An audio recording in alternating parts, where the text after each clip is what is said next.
We are now live. Thank you. I'd like to welcome everybody to the April 14th, 2026 meeting of the Board of Commissioners for Fire District 5, Gig Harbor and Fire Medic 1. If you would please rise for the Pledge of Allegiance.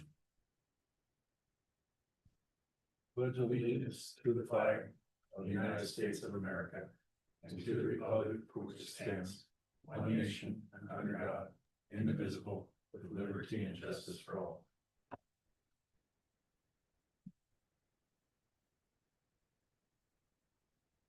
Approval of the agenda. So approved. Second. Here a second. I second that. Motion and a second. Roll call vote, please. Commissioner Urbina, Yes. Commissioner Hayden, Yes. Commissioner Fleming, Yes. Chairman Enzi. Yes. Okay, recognition. Chief Doan actually made it 5 years here. It was touch and go. Yeah, it was touch and go, Chief. So I guess I'll stay by the mic here. Well, Chief, 5 years ago, the board decided to go outside the box. I believe every chief we've had here has been internal. I could think of. And we decided to go outside the box and maybe see what we could get. And we were fortunate. And you've come to our department, you brought new ideas and some changes, and change is sometimes needed. So we, as far as myself as a commissioner and as the board chair, I appreciate what you've done these 5 years here. So in just a little bit of a recognition of that, there is your 5-year pin. Thank you very much. Appreciate it. Thank you. Yep. Thanks. Oh. Stand up here, Bob.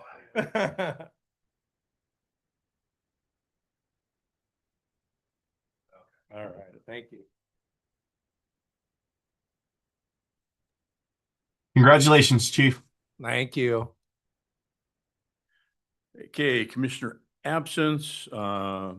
Bryce had sent in deal that he'd be missing, so I'd ask for a motion to approve his absence. Make a motion to approve Bryce's absence. Second. Got a motion and a second. Roll call vote, please. Commissioner Urbina, Yes. Commissioner Hayden, Yes. Commissioner Fleming, Yes. Chairman Enzi. Yes. Communications. Included in your packet is a letter from the Spokane Fire Chief Matt Vinci, wanting to thank the board for allowing Chief Doan to go and present to their officers, and wanted to thank Chief Doan for his time. So that's attached in the packet. Okay, thank you. Approved minutes from the March 24th, 2026 Commissioners meeting. Make a motion to approve the minutes from the March 4th, 2026 meeting. Go ahead, second. Second. Have a motion and a second. Roll call vote, please. Commissioner Urbina, Yes. Commissioner Hayden, Yes. Commissioner Fleming, Yes. Chairman Enzi. Yes. Okay. Accounts payable and payroll approvals. You got it there, Joe? Okay. I'll make a motion to approve checks 3354 through 3427, 3440 through 3448 for $655, $601 and 20 cents. You got payroll checks. You got payroll. Keep going. Keep going. And checks 3428 through 3439 for $503, $310 and 4 cents.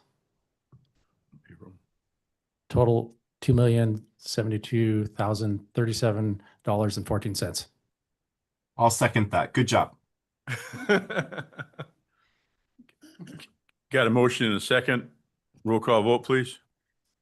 Commissioner Urbina, Yes. Commissioner Hayden, Yes. Commissioner Fleming, Yes. Chairman Enzi. Yes. Chief's reports. Chief Oldenburg's going to get us started. All right, good evening, commissioners. I have a couple of updates. I think I handed out a pamphlet and then also was provided electronically. A little bit of an update on some of our vehicles that are in the process of being built. Our Type 1 engines, all 5 of them, are expected here in Q3 of this year. The Type 3 Wildland engines, and I have some pictures of this handout as well. Those 2 are in the process of being constructed right now as well. They are going to arrive in Q3 of this year. We have a water tender that's already in the state right now that's about ready to be delivered to us. And then we are anticipating that the medic units, or 3 new ambulances, will be here first 2 or 3 months of 2027. So between now and like February of next year, we're between 8 and 11 vehicles that we're going to have arriving for pretty much a brand new, 100% new frontline fleet of all of our vehicles. In addition to that, we are in the process of redoing our external website for the organization. That's a big, heavy lift. We haven't done that in a number of years, so we're doing a total revamp of that. So we're very excited. We're also in the process of upgrading all of our facility access control. So if you're familiar, we use a numeric punch code for access across the organization now. In the future, and we're in the process of that, excuse me, so all of our new buildings that are in the bond are going to be built with card readers and individual access codes for employees. So we'll know who's coming and who's going and who opened the doors and who didn't at all times. And it's also a card reader as well. There's a phone app, so if you get within 3 to 6 feet of the door, it'll recognize you and automatically open or unlock the door. We're in the process of that. That's a pretty big overhaul and revamp for the organization because it affects all of our access points across the district. We're also in the process of evaluating 4 new portable and mobile radios. So we're going to purchase all new portable and mobile radios. Right now we have Motorola, so we are evaluating Motorola as well. Other agencies in Pierce County have Motorola. It's not the only vendor that we'll look at, but we're leaning that direction now.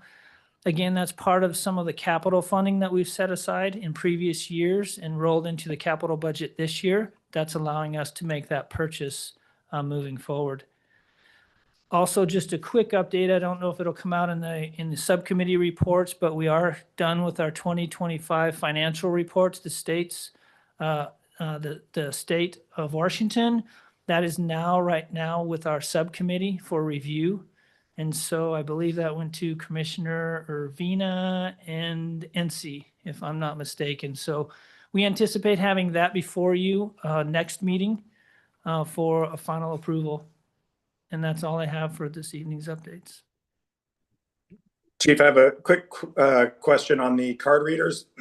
Will it be able to distinguish if the person is inside or outside the door in the situation where a crew goes to the door and maybe there's an aggressive person outside, that it doesn't confuse them for someone coming in and unlock the door with that perimeter feature? Oh, I don't know that detail. Somebody's shaking their head. Yes, our logistics chief. Okay. So I'm going to answer yes to that, and if it's not correct, I'll follow up with him. Cool. Thank you. Any other questions? Chief Booth? Good evening. I wanted to report back. We had 2 of the Grail cancer test events, one in early March, one in early April. We drew right at about 150 people. That includes current employees, it includes retirees, as well as spouses of anyone in either group. So 150 draws, really good turnout. That's probably at least a third more, 50% increase over last year. And there still is about a 2-week window for folks to get a kit mailed to them, and they can go to a local lab and get it handled if they couldn't make one of the 2 events. So we're excited about that. We are interviewing part-time CPR instructors. We have a pretty good track record lately of people coming in, spending time with the prevention team, and then getting hired. AJ O'Brien just completed his academy down in Olympia. He was one of our most recent hires. And then another one just got hired in Tacoma. So we are looking to reinvigorate that group. We saw 4 people yesterday, and we're seeing 2 more on Thursday. So with any luck, we come out of that process with a handful of folks. And then lastly, this one's really cool. CJ Martin, our public educator, as well as the teachers from Goodman Middle School, have been invited by the UL Research Institute to their symposium in Chicago this summer. It's I believe, all expenses paid. Yep, all expenses paid. That's what I remembered. And it's not only to kind of celebrate their getting this across the finish line in the Northwest, but also to give them the tools they need to get this to spread throughout the district. And the goal is that by the end of this, by the end of this calendar year and/or next school year, that it's to all of the middle schools' science programs. How long have we been doing this program? Not very long, have we? No, we've done it once, and Goodman was the first to go. But what's interesting is that UL has been trying to get into the Pacific Northwest for years, and so Chief Corrigan was really integral in making those connections as well. It was definitely a group effort, and we're really excited that we're kind of the pilot in the Pacific Northwest. Absolutely. Yeah, so they'll be going there this summer. Again, it's CJ and then the 2 science teachers from Goodman who were the first to get on board and present the curriculum to their students. Please pass on our congratulations to those people. That's outstanding. Yeah, we'll do. Thank you. That's it for me. All right. I got quite a few updates because it's been a couple meetings, but most Thursdays I go to the Gig Harbor Chambers Public Affair Forum, and they usually at every meeting give me an opportunity to update and do community updates. Like in your packet, I went to Spokane District 9 at the end of February and taught a officer development class there. I had about 40 students in that class from around the Spokane area, and actually some from here from the Puget Sound. Had coffee with West Pierce new fire chief, Ryan McGrady, and he lives here in Gig Harbor, and we've known him for a long time, an internal candidate. So going to do a great job and looking forward to partnering with him. Chief Westcott and I met with Kepra Jack from HeartFit. We're looking at all of our wellness programs and our physicals and cancer screening. So it's just another company per se that does a great job, and he's going to continue evaluating that. I started this meeting a few years ago. Well, it was during our bond. I thought, we have the city, the Peninsula School District, Penn Met Parks, and the libraries. We should be coordinated on our bonds and our levies, at least know what's going on so that we don't jump on each other. So we've been holding that meeting at least once or twice a year where we get together and just talk about our levies and bonds and where we're at and who's doing what.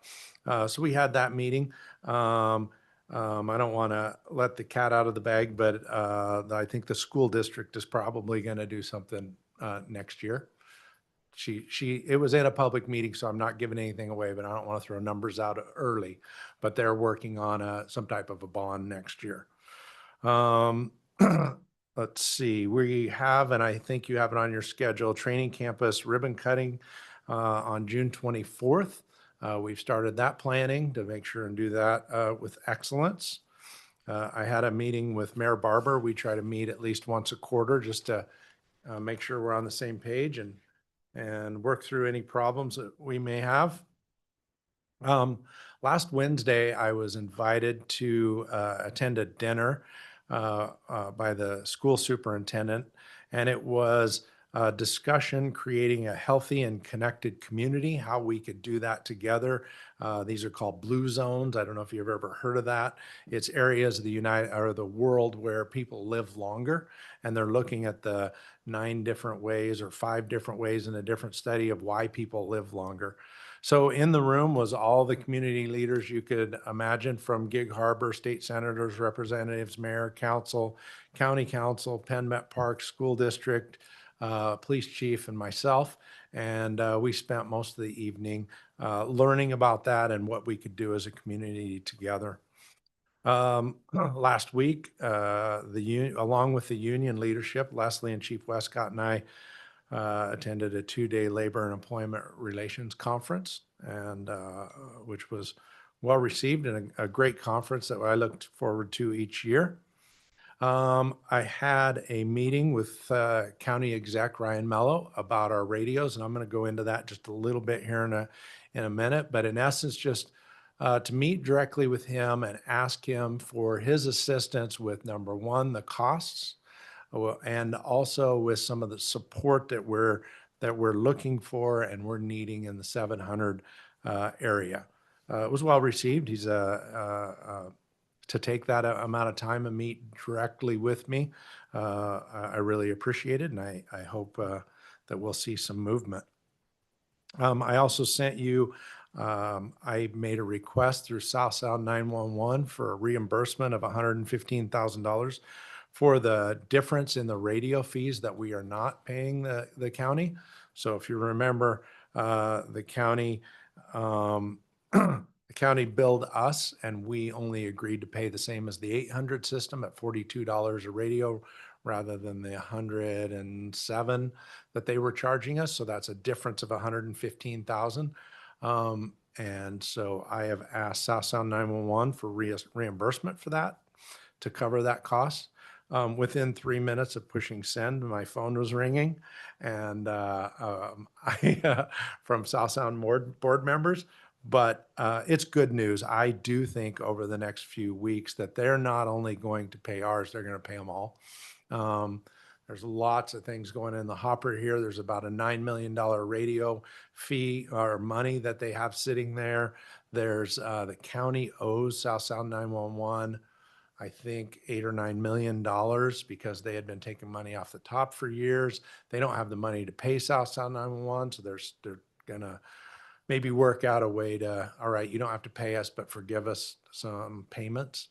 So there's a lot in the hopper right now with South Sound 911, with radio reserve fees, with the taxes, with 700 system, and Commissioner, I'm looking forward to you going with me tomorrow and learning more about it, and we can get you up to speed on the drive there and the drive home.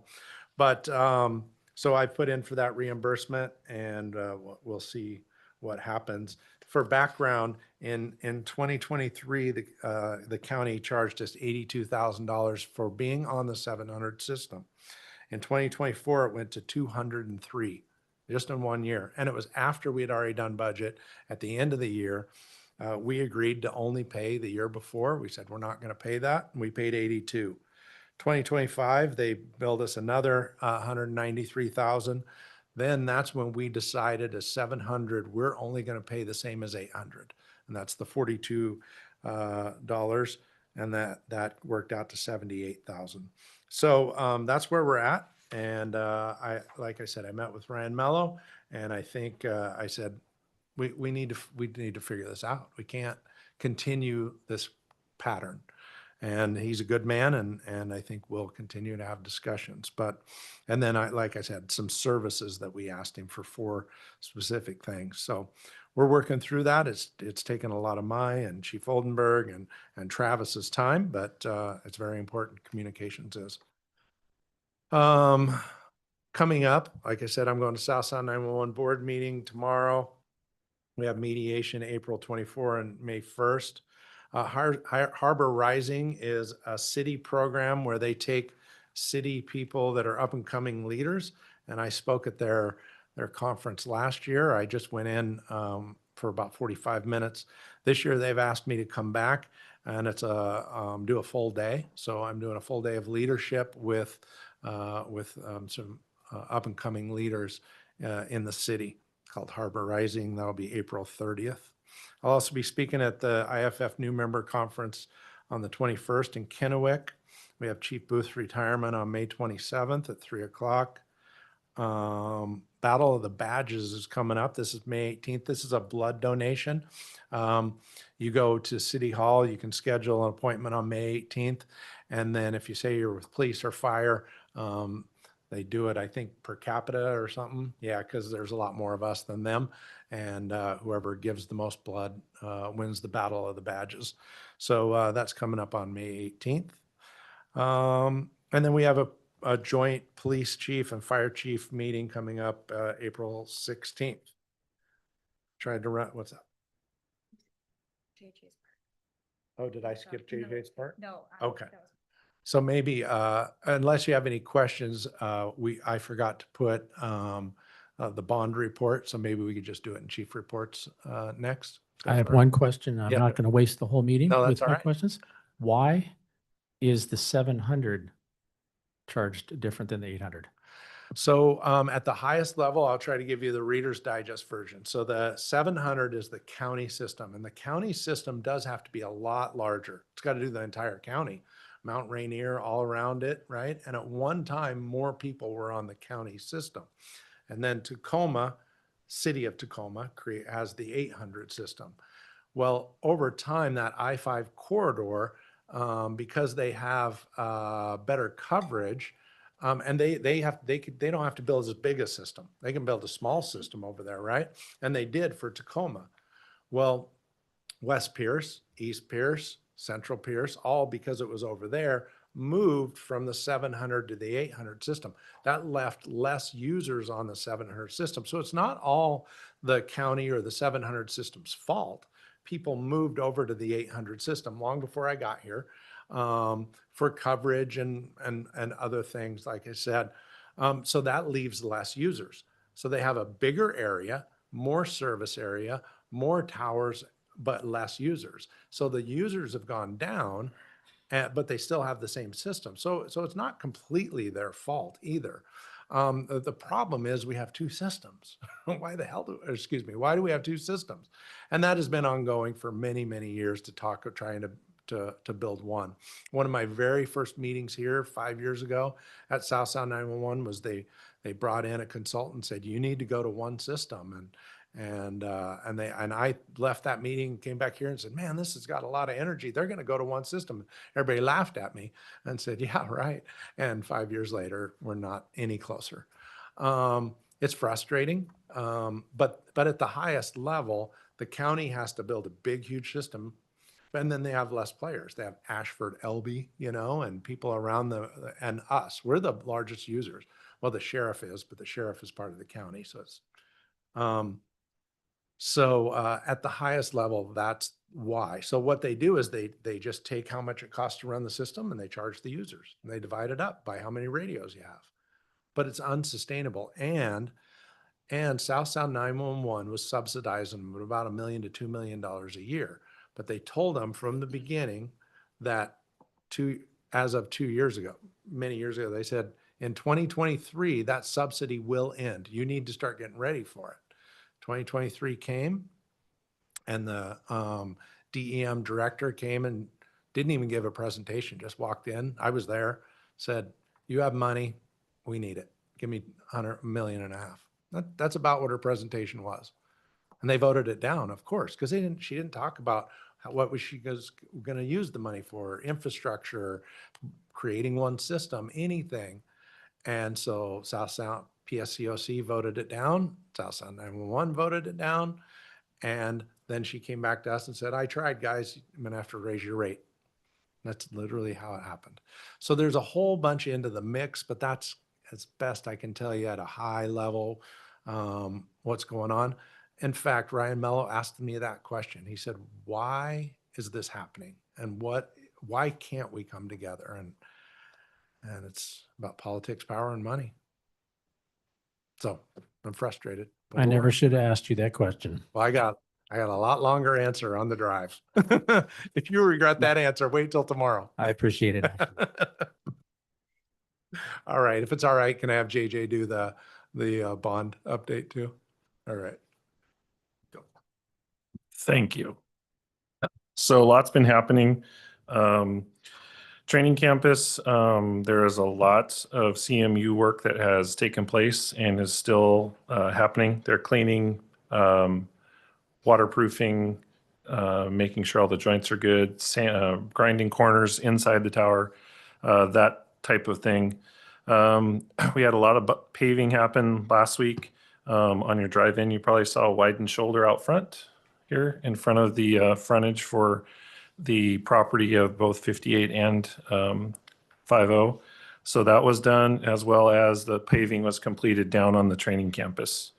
Fire blast, our fire burn prop installer was here Props, all the props are in the building. Most of the plumbing and electrical are all in. We're actually just waiting on the thermal liners for all the rooms. The thermal liners should come in the next couple weeks, and once that's in, the props will be put in place in their final positioning within the tower. Station 51. The sewer line is tied into the city, comes onto the property, and then is capped.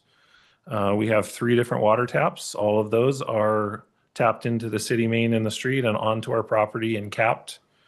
Power is to the site, and as of yesterday, we had temp power to the site. We had to put in a new transformer, a much bigger one, for the power needs for 51. So that is in, and then the temp power pole was put in place yesterday. The meter should have went in this afternoon.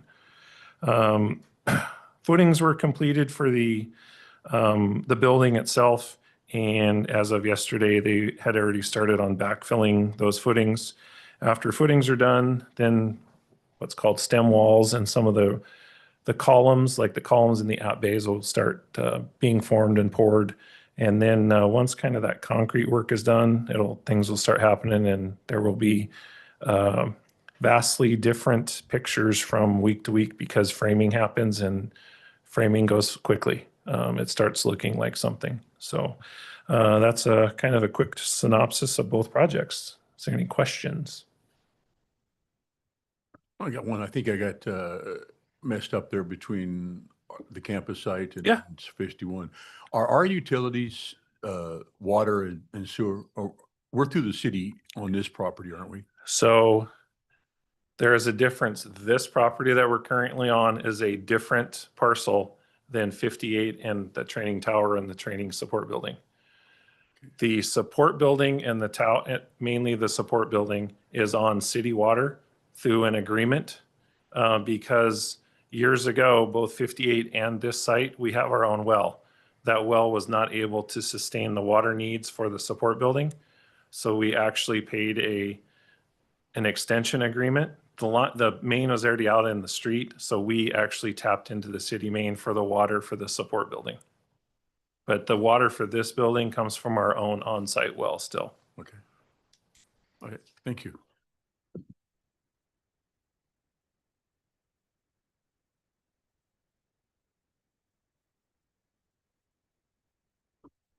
I see that committee reports didn't get put in. So briefly, anybody have anything on their committees? Negotiations committee, it's still ongoing. We do have some meetings set up with the mediator, and so we're moving forward with that. Anything else? Okay. Old business, none. New business, none. Open public comment. If anybody there would like to address this board, please state your name for the record. You'll have 3 minutes. If you're online, please raise your hand.